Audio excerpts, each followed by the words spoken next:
Hi everyone, thanks for checking out this video. So this lesson is going to be a lesson on the very basics of Python for people who don't have any computer science background.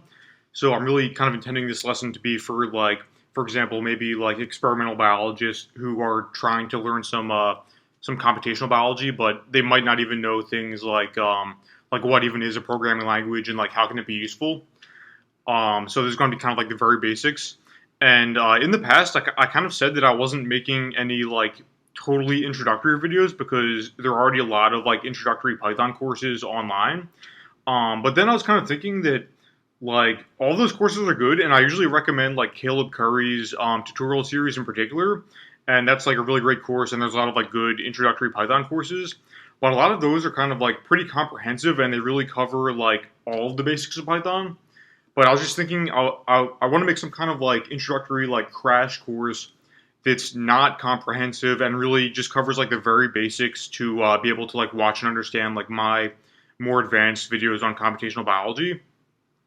And so I'm trying to do that with this video, kind of just like make something on like the very basics for people who are like just jumping in and want to like learn not necessarily like even all of the comprehensive basics of Python, but just like the very basics that are needed to start doing like some more kind of computational biology applications in particular. Okay, so let's get started with like the very first thing, which is downloading Python.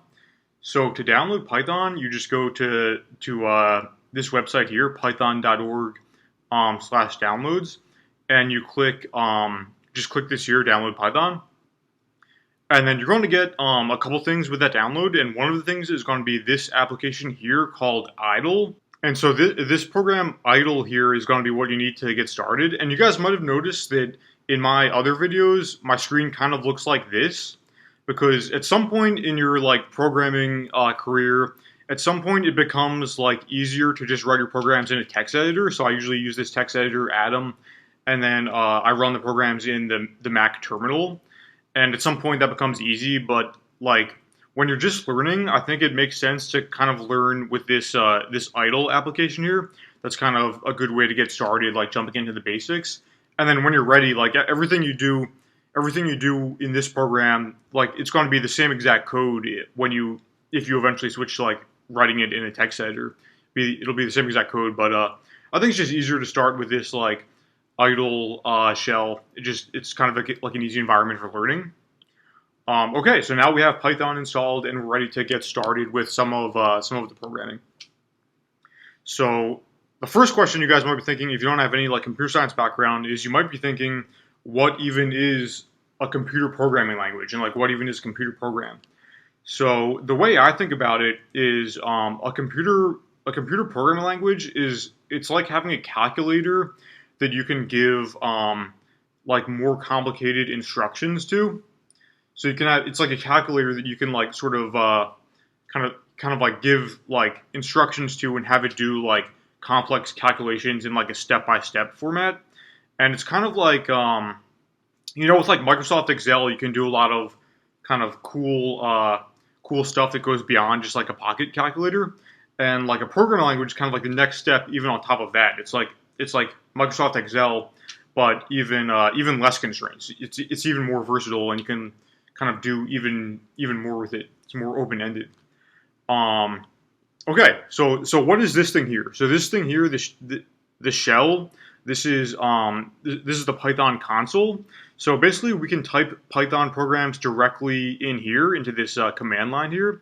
So we can type things like the most basic things are like actual calculations, like you can put in 2 plus 2 and we get 4. Do like some decimals or something. Like at the most basic level, it's literally just an actual calculator. But you guys are going to see like how much more powerful it can be than just doing these calculations. But yeah, so this is the console. We can type Python commands directly in here. But what you guys are probably going to be using more of than just the console is actual Python files. So you might hear these called like scripts or files or programs, but basically all these things mean the same thing. Like with this program or script or whatever you want to call it, it's basically like a list of commands that are executed in sequence. So instead of just like with a console, you can type in like one command at a time. With a script, you can type in as many commands as you want, and they'll be executed in order. So it's kind of like I said, like this is like a calculator that you can give a set of instructions to have it do like more complex calculations. Okay, so one thing that's kind of like some kind of like running inside joke in computer science is that when people do their first program, they have it say hello world. So I'll tell you guys how to run that first. Whoops. Okay. So first of all, what is this function print that we're using? What does print mean here? So for people who aren't computer scientists, when you think about printing something, you probably think about like printing it on a piece of paper in your actual printer. But in computer science, when we're talking about printing something, that means we want to display it to the console. So we want to just output something just to the console to display to us whatever we want to print. And then so we just use this print function. That's what we use to display something to the console. And then we're going to have hello world in quotation marks.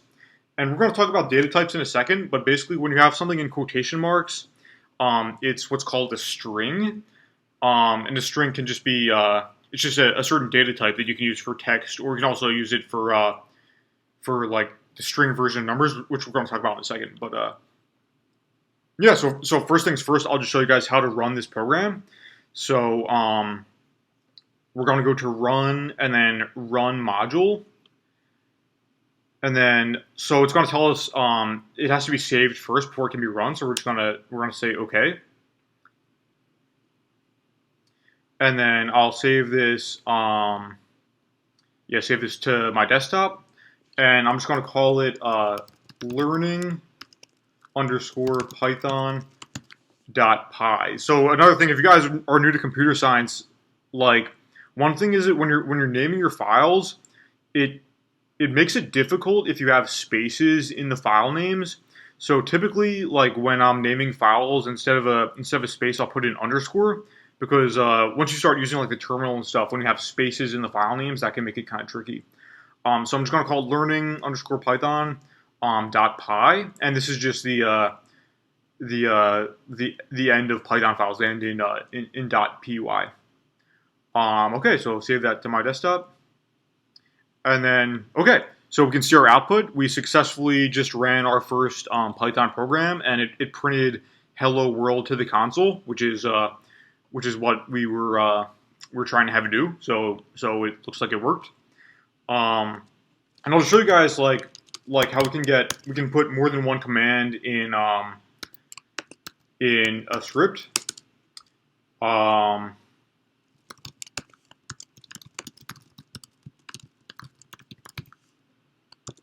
So if we have more than one command, so here we have 3 commands. So we're going to print hello world, print the result of 2 + 2, and then print another string saying this is the end of the program.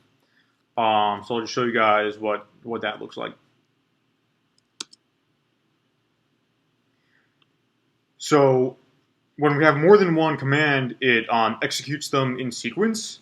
So you guys are going to see this is really the benefit of computer programming, is that you can put as many commands as you want and have them execute in order.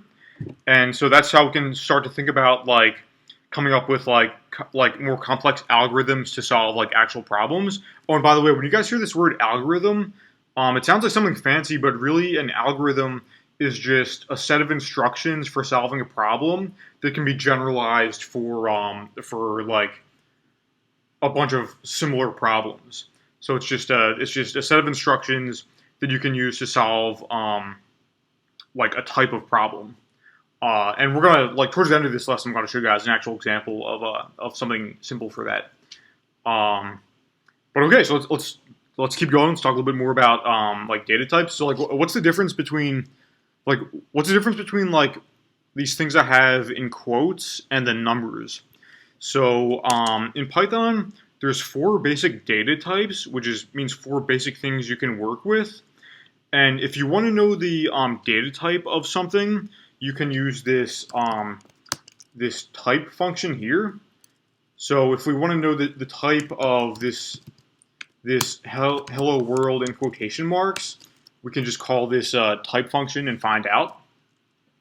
So let's just see what it tells us. So it's telling us it's the class string.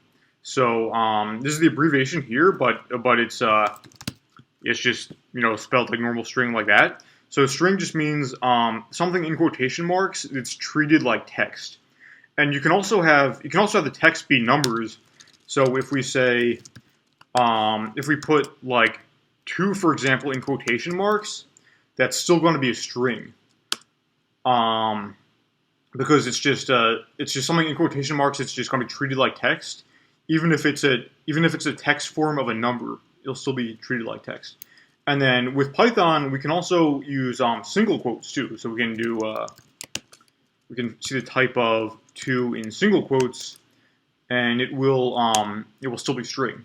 So a string is just the text data type, but it doesn't have to be letters. It can be text that's also like numbers in text form.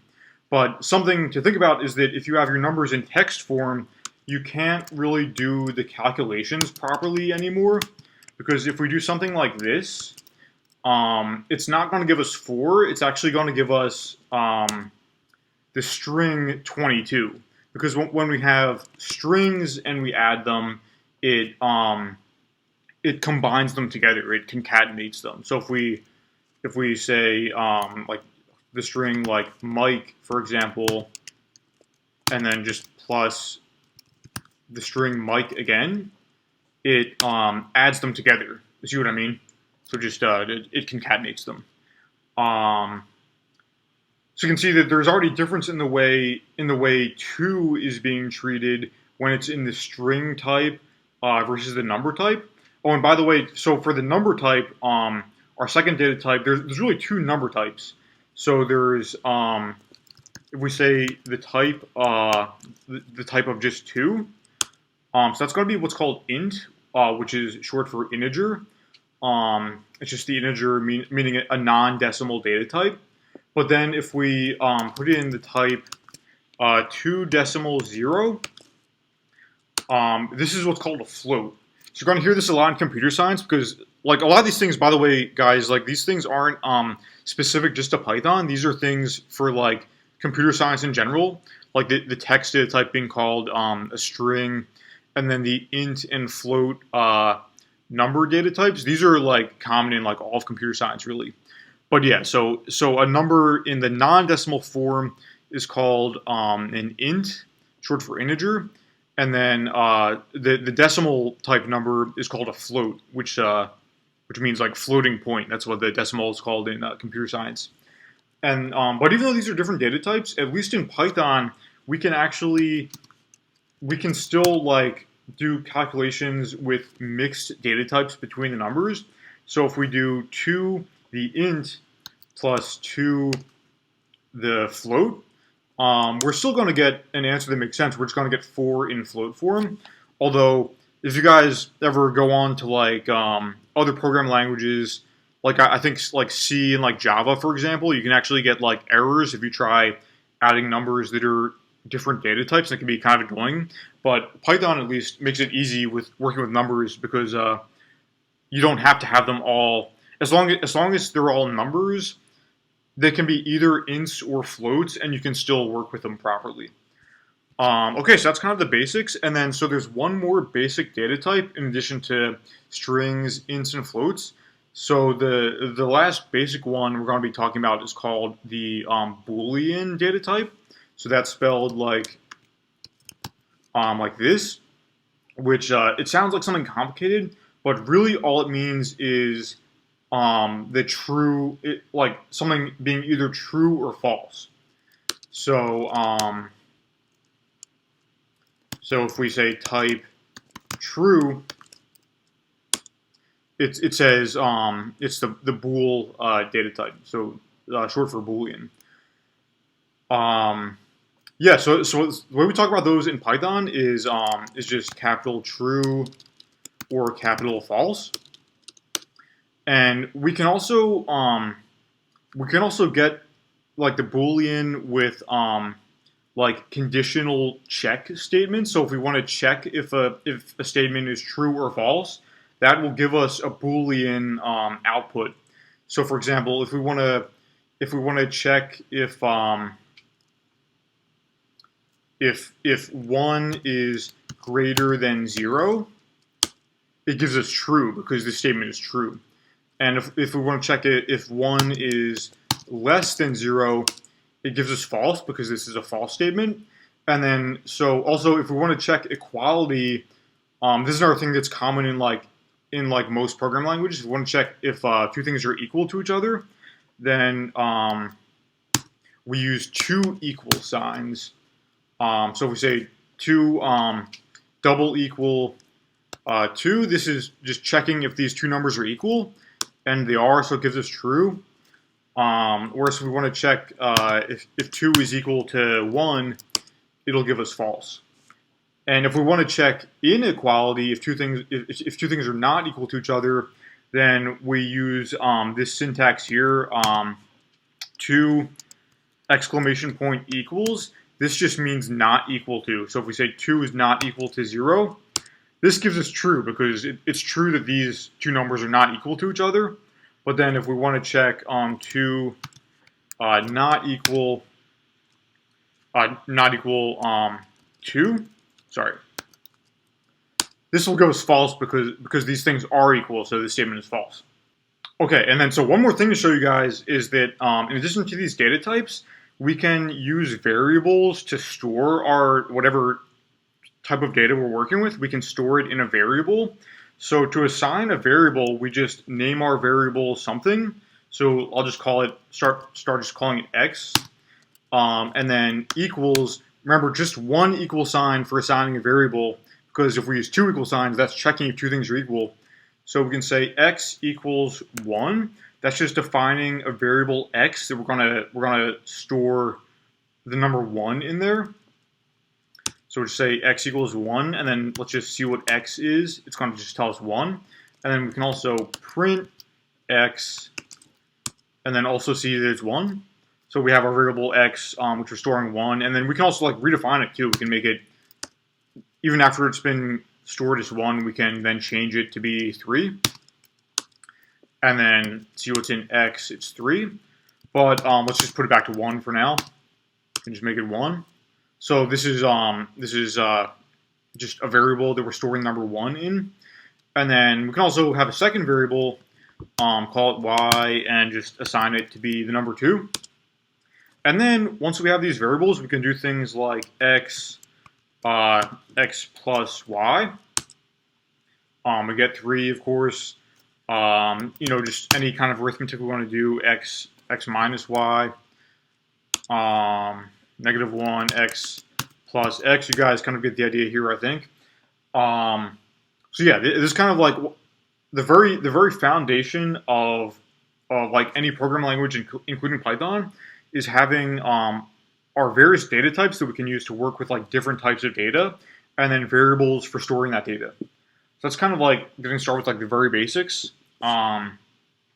So next, I'm going to show you guys how to deal with like sort of the next step up in complexity, which is when we have a collection of data. So let's go back to our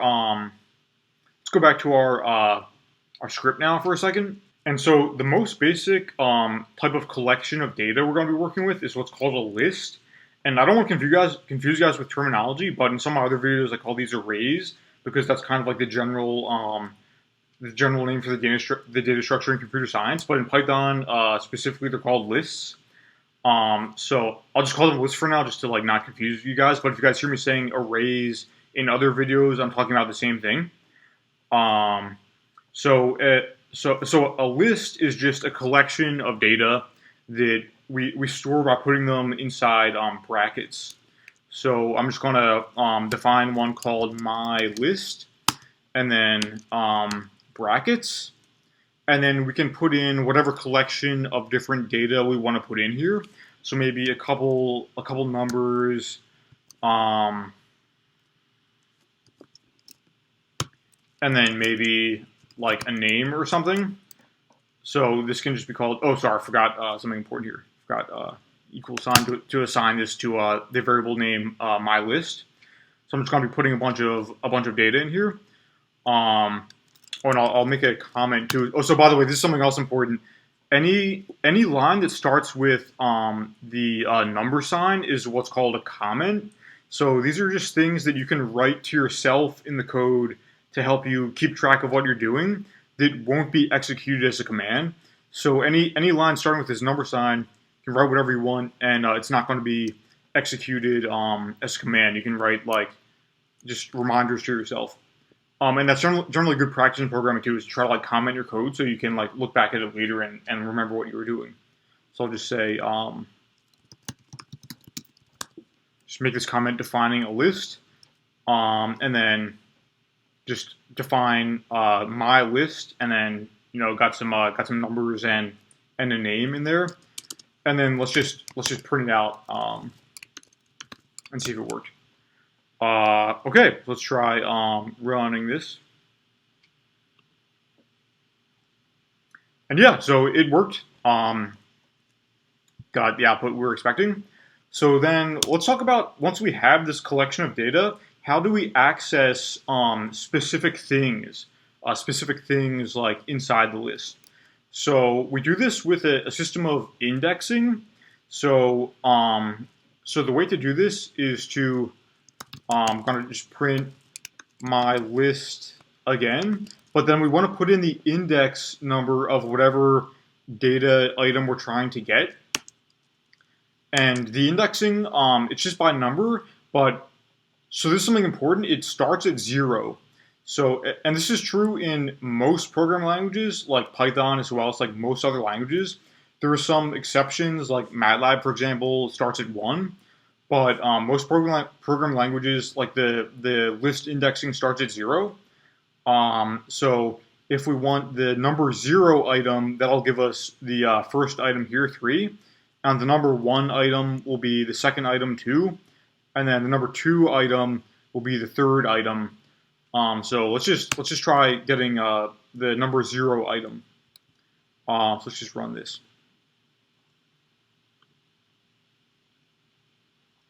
Yeah, so that gave us the first item here, 3, index number 0. And so this is something you guys might have to get used to if you're not used to computer science. Just starting the index at number 0. There's a common type of error called off by 1 errors when people kind of forget about this indexing starting at 0. You can have an off by 1 error if you just forget about this and it screws up your code somehow. But yeah, so let's also try index number 2.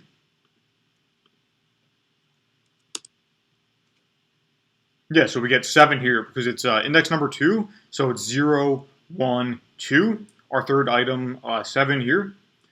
And yeah, so this is the basics of dealing with lists. And you guys are going to see like kind of how useful these can be. So another thing too is that we can iterate through the items in the list and get each of them individually. So we can do this with what's called a for loop. So there's 2 basic kinds of loops in programming. There's for loops and while loops. And we're going to talk about while loops in a second, but starting with for loops, a for loop, you can use it like, it basically iterates through something. It could be like through numbers in a range or through items in a list. And then for each iteration of the loop, you have the chance to do something like to the item in your list or something like that. So just to show you guys kind of a basic one, we say for item in my list, and then just going to say print item.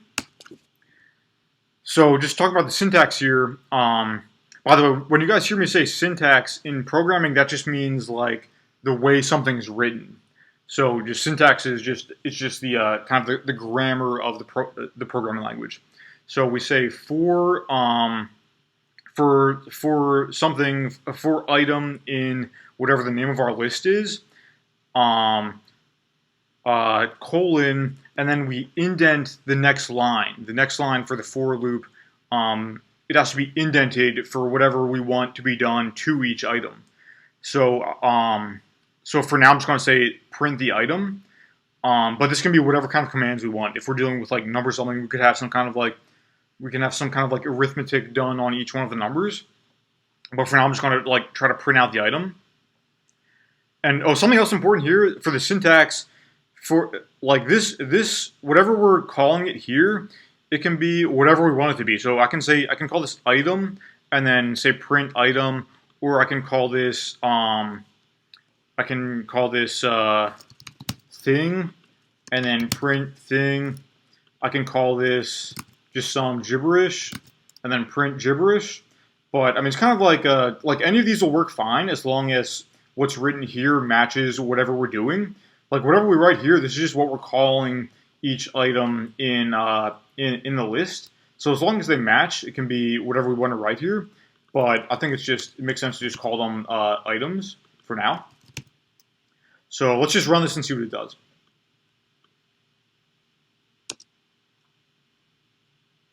Yeah, so it seems to have worked okay. So this just for every item, it just went through each item one by one, and it printed out the item. So the flow of it kind of looks like this. So it goes, it starts with the first item, and it says, okay, what do we do for the item? We print it, and then it prints it out.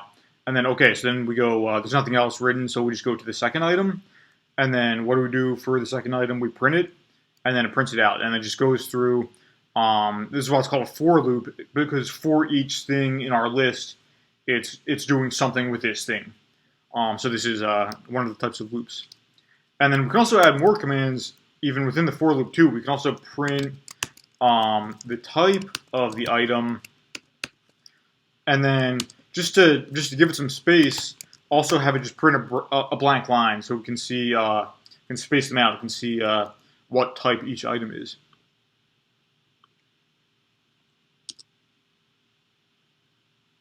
Okay, so now it went through like we wanted to, and for each item, it printed the item, and then it printed the type of the item. So now we can see for each thing in our list what type it is.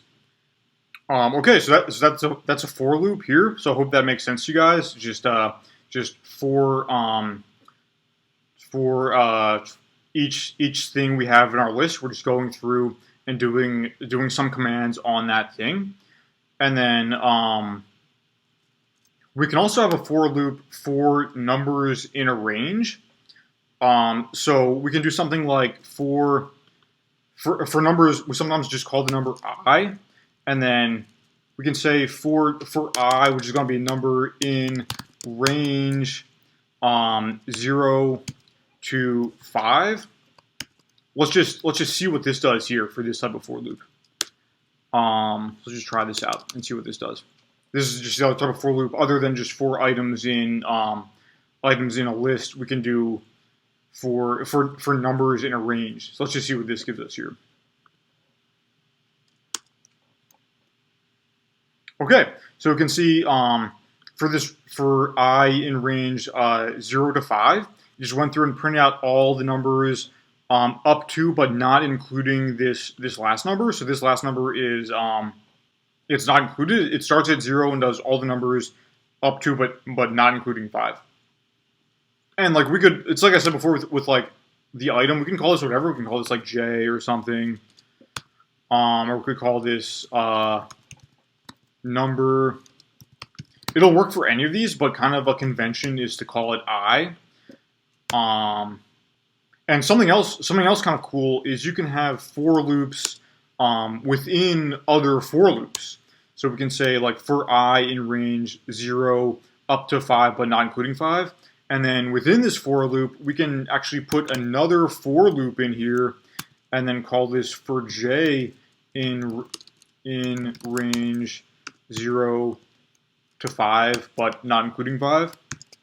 And then we indent again for this. This is what's called a nested for loop, because for each of these numbers for I, we're going to be executing this other for loop this nested for loop for j in range 0 to 5, but not including 5. And then we can print out like maybe I times j.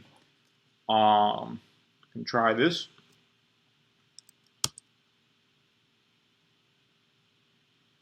Yeah. So so this is what kind of a nested for loop looks like.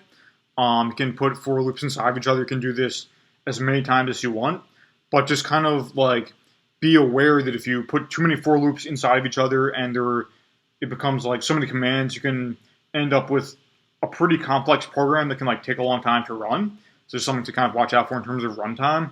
But yeah, so this is getting to where I'm hoping you guys can start to see kind of the power of computer programming and how we can do some complex things with it. So even just starting talking about like even this example here, like iterating through two different sets of numbers and doing operations, including both of them. That's kind of an example of kind of getting to the complexity of computer programming and how it can be used, how it can be like kind of like a calculator, but a lot more powerful and a lot more like versatile to do kind of whatever instructions you want to give it. Okay, so that's for loops. So that's kind of the basics of for loops. Oh, something else to tell you guys that I almost forgot about with lists is how we can add to them. We can like add to them and subtract from them and stuff. So I'll show you guys this really quick. So I'll just go back to the console for this for now. So we can have a list that I'll just call test, and make it a list of numbers.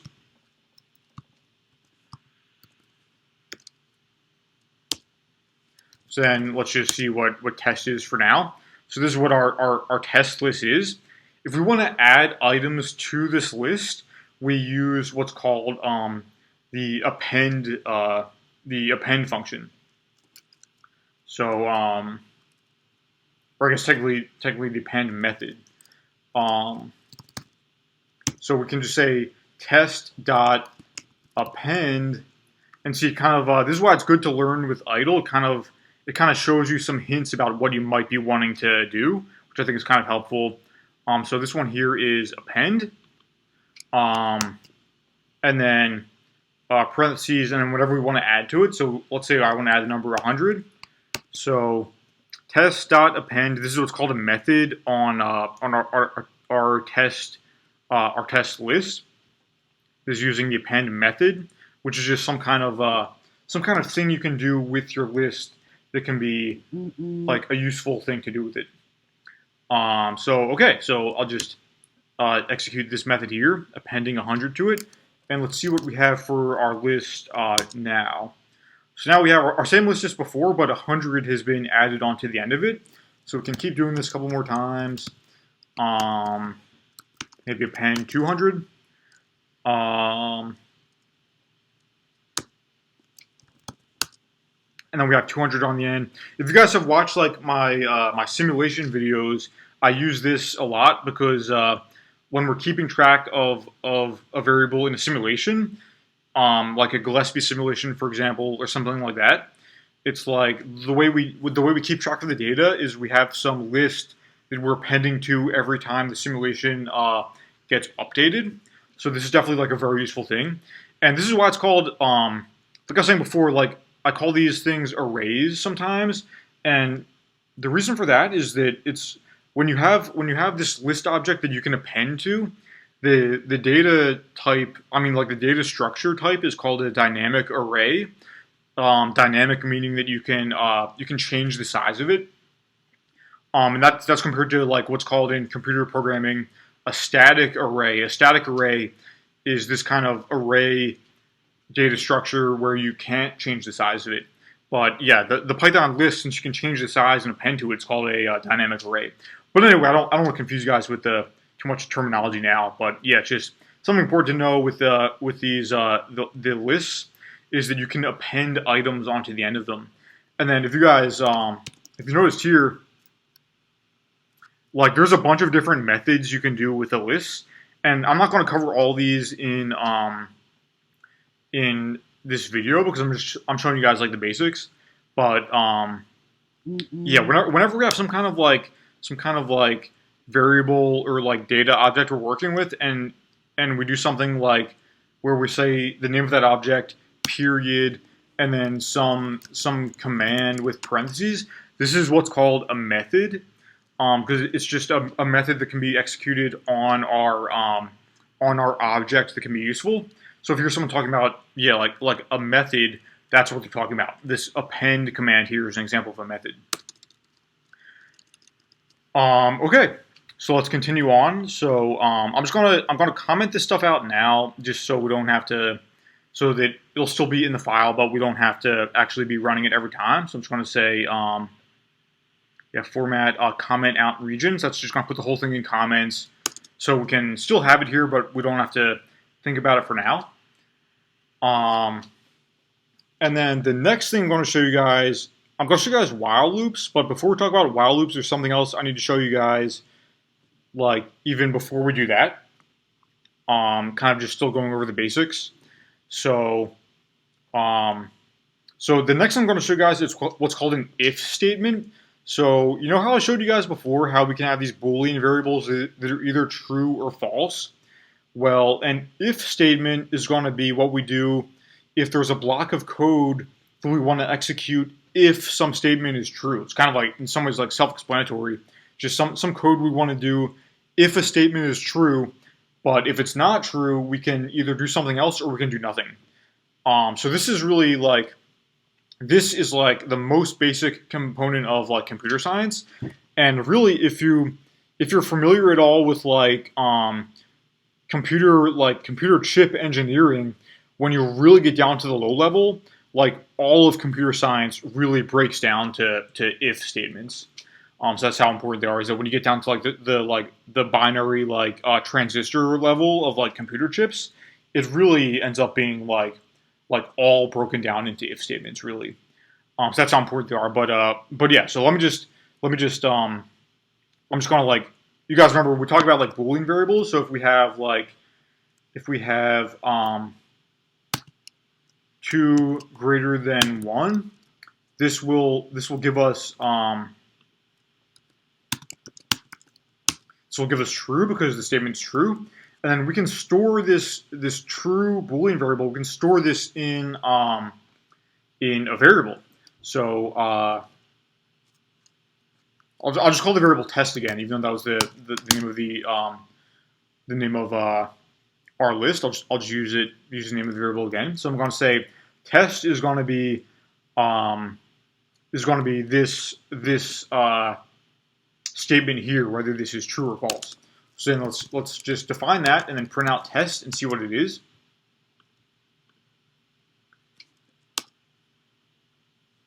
Okay, so when we print it, it gives us true because the statement's true, and then we can also change this to make it false. Okay, and then it gives us false. So I think you guys are hopefully getting the idea here. So then what we're going to do next is we're going to have some block of code that we're going to execute only if the statement is true. And if it's not true, then we're going to either do something else or maybe just do nothing. So let's just, we're going to say if test colon and then indent, it does the indent for us automatically. But whenever we're doing like some kind of loop or some kind of like if statement or something, we always have colon indent for whatever block of code we want to be in that if statement or in that loop. So we're going to say if test, we're going to print out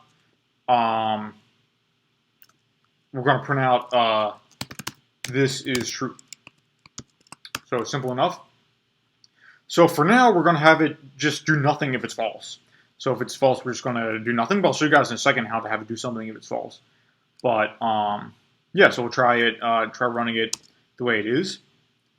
So we saw that test is being assigned true because the statement is true, and then we say if test, then we want to print out this string, and test is true, so it is printing out this string. But let's make this false and then see what happens.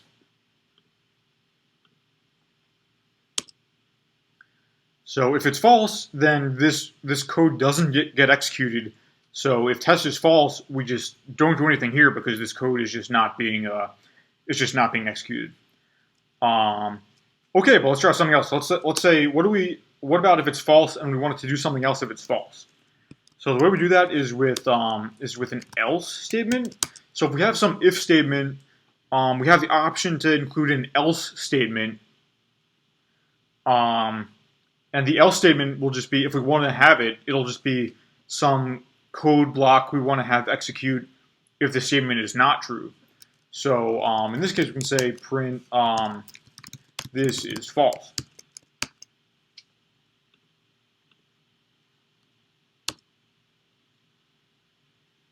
Okay, so test here was false. So when it comes to the if statement test is false, so we're not doing this code, but we are doing this else code. We are doing this and printing out this this is false. Okay, so there's also one other thing that's another thing is called an elif statement. So we can check if some condition isn't true, but instead of saying else, we can check some other condition. So we can say if let me just have this make more sense. We can say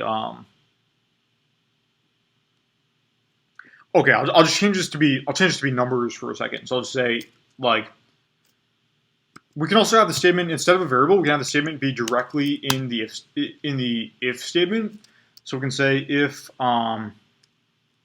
2 is less than 1, we do this, or else if, so basically if the first statement is false and we wanted to check another statement, then we can do this elif statement. It's just if the first statement is false, we want to check some other statement instead of just saying the general else. We can say elif and say then if 2 is greater than 1. I'll just have it print out test, and then else just have to say like else test. Yeah, okay. Yeah, whatever, it's gonna be fine.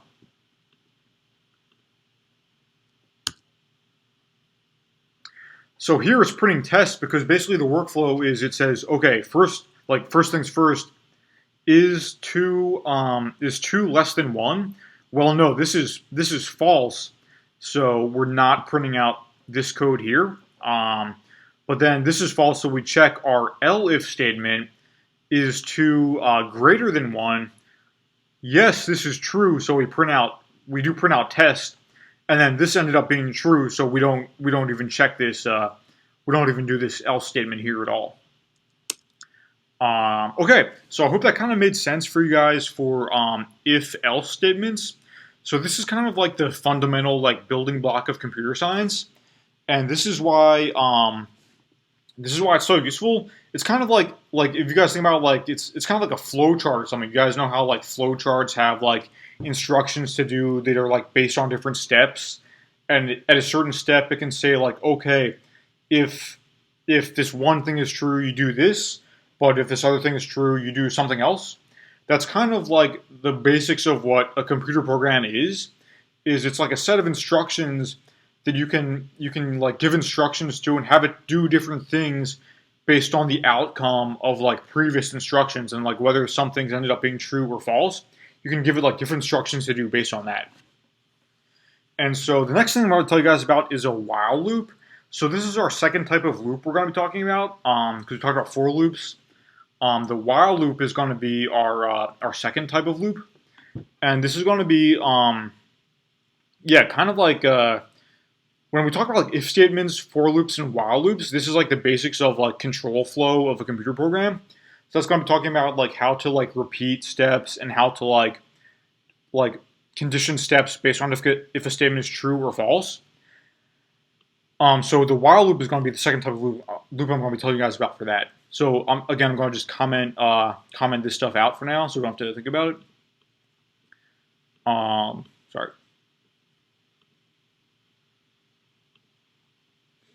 So a while loop is going to be something that's going to Basically, the block of code within the while loop is going to be executed while some statement is true. So it'll make more sense if I give an example first. So let's have some number called x, and we're going to start off saying x is going to be 0, and then we're going to say while x is less than 10, x equals x plus 1.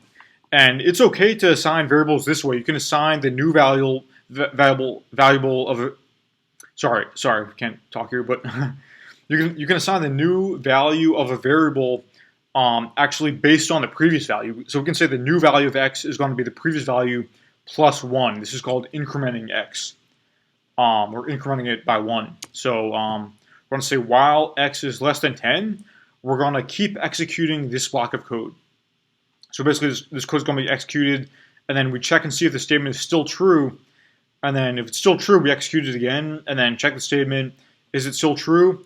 If it's still true, we execute the statement again, and then we keep doing this as long as the statement's true. But then if we ever go back and check the statement and it's now false, then we say, okay, we're not going to execute the statement anymore. So then we break out of the while loop. And also we need to, let's print out x too to see what it is at each step. And then, let's just see what this does.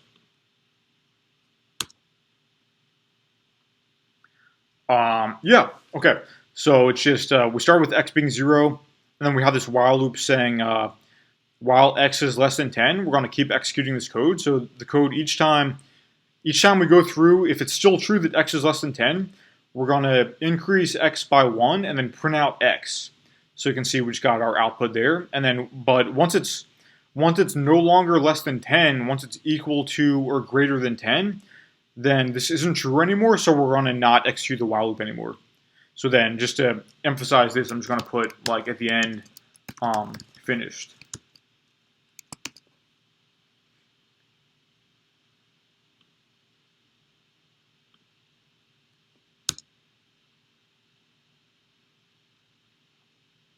Okay, so this was while loops. So now you guys have seen the basics of if statements, for loops, and while loops. That's kind of like the basic foundation of computer programming, and those are things that, by the way, like these things that I've showed you guys so far are like pretty common across basically all programming languages that I know of, at least, in terms of like the data types, like the print function, if statements, for loops, while loops, lists. Although they're not always called lists, sometimes they're called arrays.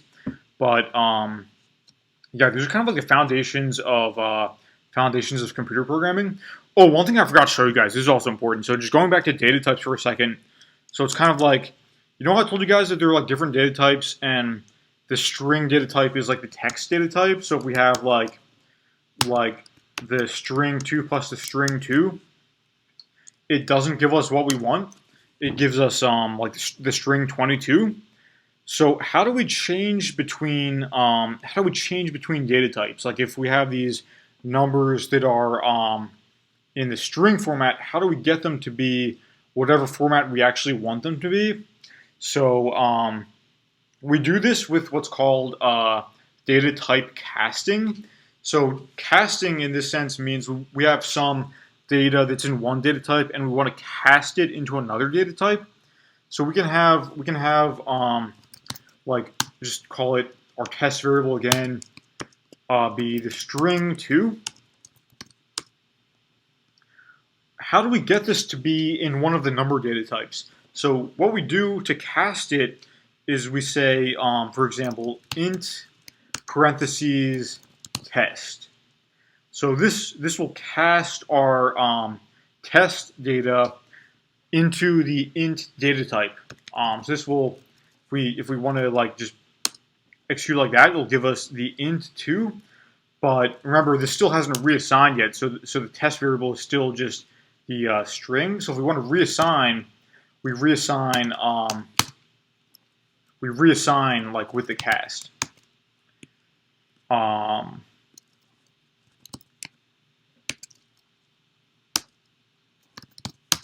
And then yeah, so now it's been cast into the int data type. So now we can do actual calculations with it.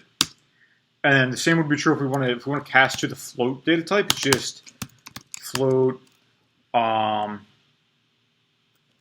test, and then it's now a float data type. We can cast it back into the string data type, str test, and then yeah, cast back into int again, and then we can also, oh whoops, oh right, oh okay, oh sorry guys. So once when we have the string, yeah, I guess once it's the decimal, we can really only cast it back to the float data type because it's got the decimal like in the string there. So now, sorry about that, but yeah, then we can cast back to int if we want to.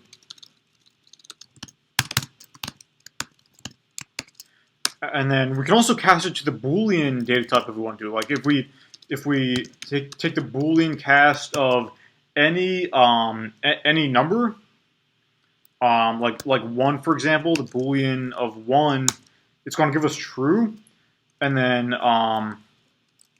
the Boolean cast of like another number 35 or whatever, true. Boolean 3.0, yeah, I think also true. Boolean negative number, whoops, sorry guys, not thinking here. Even negative number is also true. The only thing that will give us a false Boolean cast is 0. So if we have 0 and we cast that to a Boolean, that'll be false. So that can be useful if you're writing some kind of programs and you want to check if you have some non-zero value or not. Okay, yes, that's data type casting. Okay, so thinking about if I should tell you guys anything else for this video.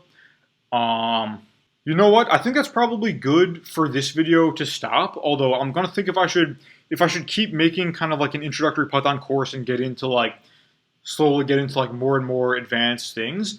But for this video, I kind of wanted to just be like a very basic course with like the very foundations for someone who's like maybe a biologist and just getting started with Python. So I think this is actually a good place to stop for this course. So I kind of showed you guys like the very basics, downloading Python, using the console, writing Python scripts, printing out information to the console, and then data types, variables, and then the very basic workflow, which is for loops, while loops, and if statements. So that's kind of the very basics, and even that by itself, I hope you guys can already start to see like how powerful computer programming can be when we have these tools that are letting us like give a computer a set of instructions for like working with data. So yeah, I mean, this is kind of like only the very basics. We haven't done anything like sort of a very useful application yet, but yeah, I think we're going to stop here for this video, and then because this is kind of like the very foundation of computer science, and maybe I'll kind of continue on with this series, like making more introductory Python courses, like specifically for biologists and people like wanting to learn computational biology. But yeah, for this video, I think it's a good place to stop for now. If you guys have any questions, just let me know in the comments and I'll try to answer them.